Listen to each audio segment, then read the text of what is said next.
हाँ बच्चों, JEE mains के नेक्स्ट पीवाईक्यू सीरीज में आपके सामने एक सवाल है कि जेई मेंस 5 अप्रैल 2024 शिफ्ट 2 के पेपर में पूछा गया था। कॉम्प्लेक्स नंबर का सवाल है।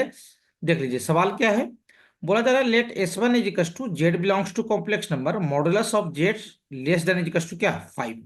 पहला जो बताया जा रहा है कि modulus of Z less than is equal to क्या है 5 है। सेकंड क्या बताया जा रहा है, Z belongs to complex number imaginary part of Z plus one minus root three I divided by one minus root three I greater than equal to क्या zero.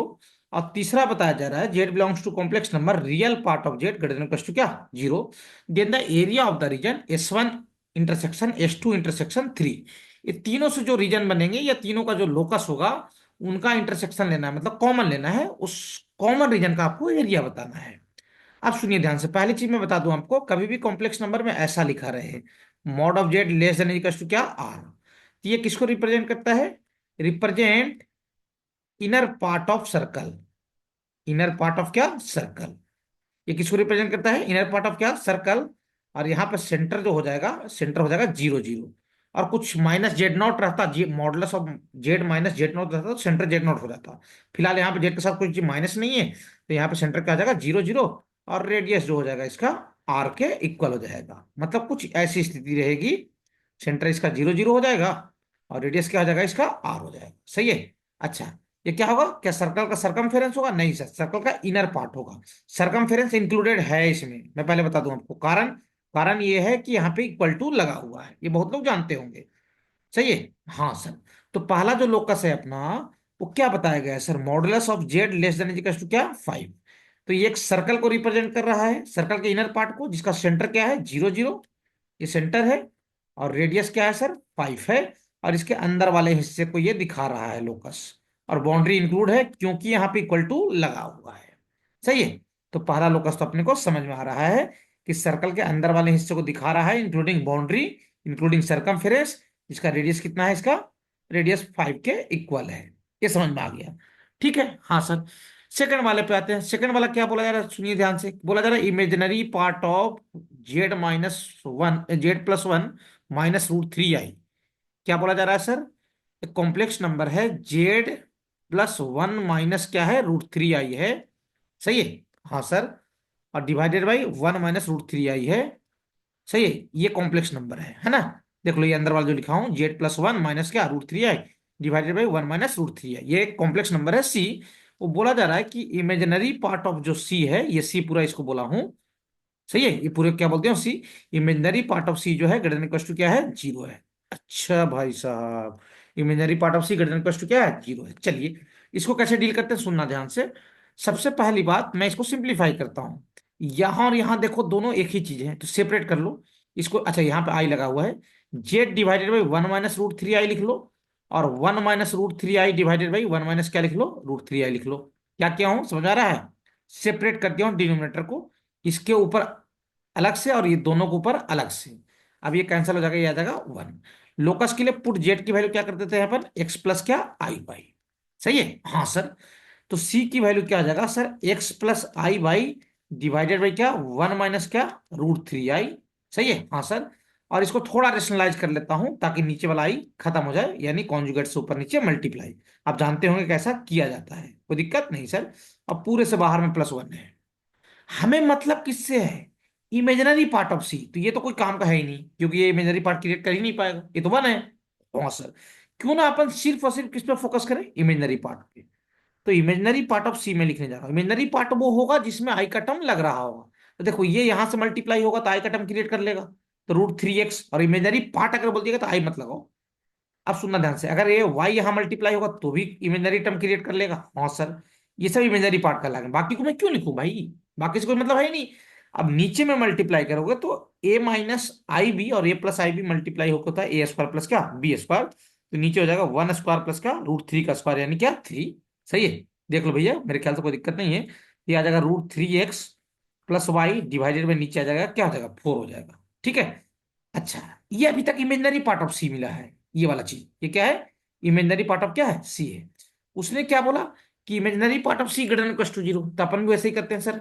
Root three X plus Y by four greater than equal to क्या zero. उसने क्या बोला है कि imaginary part of C greater than equal to क्या है zero है। तो जो इमेजिनरी पार्ट है सी का ना, ये वाला हिस्सा, ये क्या है, इमेजिनरी पार्ट ऑफ सी ही तो है पूरा। हाँ सर, इसको अपन जीरो से बड़ा करवा दिए, 4 का मल्टीप्लाई कर दीजिए, पॉजिटिव नंबर है, कोई दिक्कत नहीं है।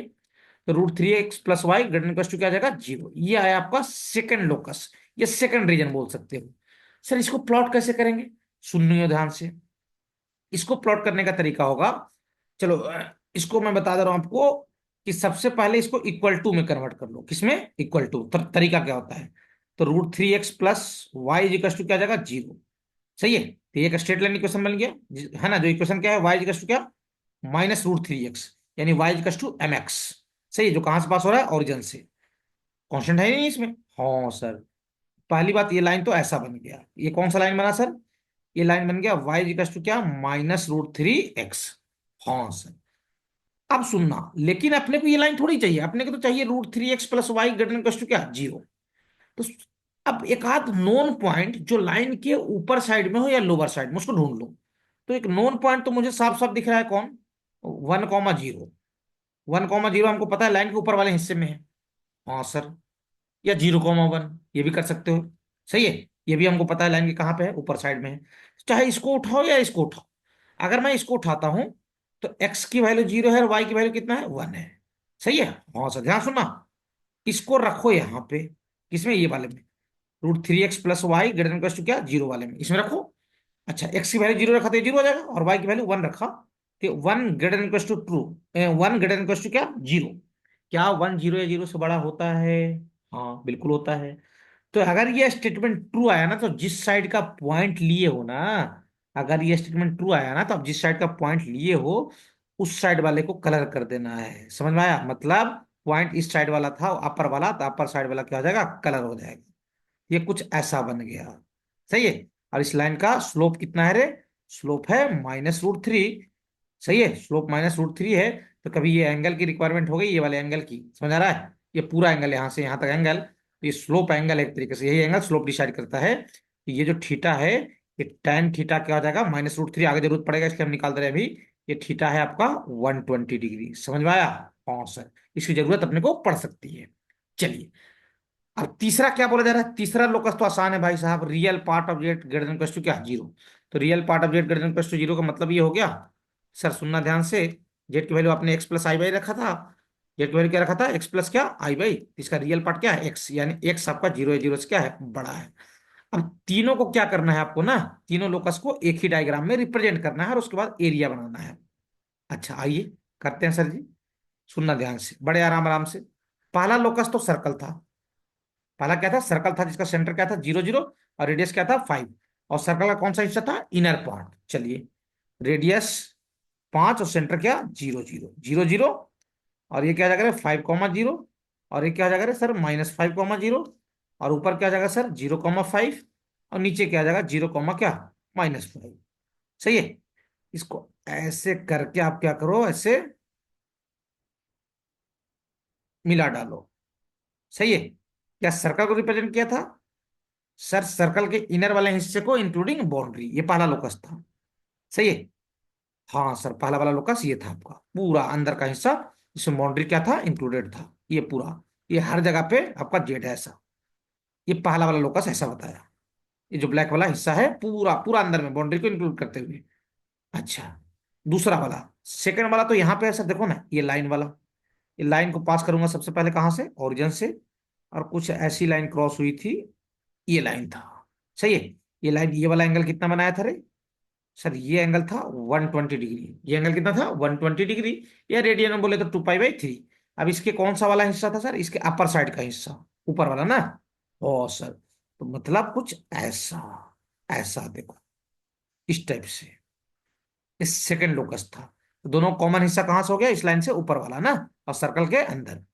अब सुनना ध्यान से, तीसरा क्या बोल रहा है, x greater than equal to 0, x की वैल्यू 0 से बड़ा हो। अरे भाई साहब, x 0 से बड़ा कहाँ पे होता है भाई साहब, इधर ना, y एक्सिस के राइट साइड में ना, हो सो, ये बोलो भाई साहब, y एक्सिस के कहाँ पे, राइट साइड में।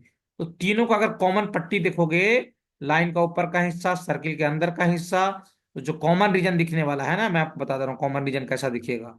कॉमन रीजन आपको कुछ ऐसा दिखने वाला है, सुनना ध्यान से। ये देखो, ये देखो, समझ आ रहा है? ये देखो जो जहां जहां ब्लैक पट्टी जा रही है, ये देखो, सही है, और ये देखो, और ये ऐसा। समझ आ रहा है? एक सेक्टर दिखा, क्या दिखा, एक सेक्टर दिखा, कुछ इस टाइप का। सुनना ध्यान से, छोटा छोटा डायग्राम बता रहा हूं, सुनना ध्यान से। ऐसा कुछ सेक्टर दिखा, ऐसा, और एक लाइन ऐसे आई है, और यहां तक ऐसा टाइप का एक सेक्टर दिखा आपको। ये कॉमन हिस्सा है। अच्छा अच्छा अच्छा, ये कॉमन हिस्सा है, हाँ। इसका रेडियस कितना है सर्किल का? 5 है। अब इसी कॉमन हिस्से का आपको क्या बताना है? एरिया बताना है। अब सुनना ध्यान से, ये वाला एंगल कितना धरे? 120। सही है। तो ध्यान देना, ये वाला एंगल यहां से यहां तक ये हो जाएगा 60, होगा? हाँ सर। और ये वाला कितना है सर? 90। तो ये वाला जो सेक्टर है, ये सेंटर पे कितना एंगल सबटेंड किया सर? 90 प्लस 60, यानी कितना एंगल सबटेंड किया? ये theta equals to 150 degree. Radian में कन्वर्ट कर लो, पाई बाई 180 का मल्टीप्लाई करते हुए पाई बाई 6। और एरिया ऑफ सेक्टर का फॉर्मूला आपको पता होगा, मालूम है?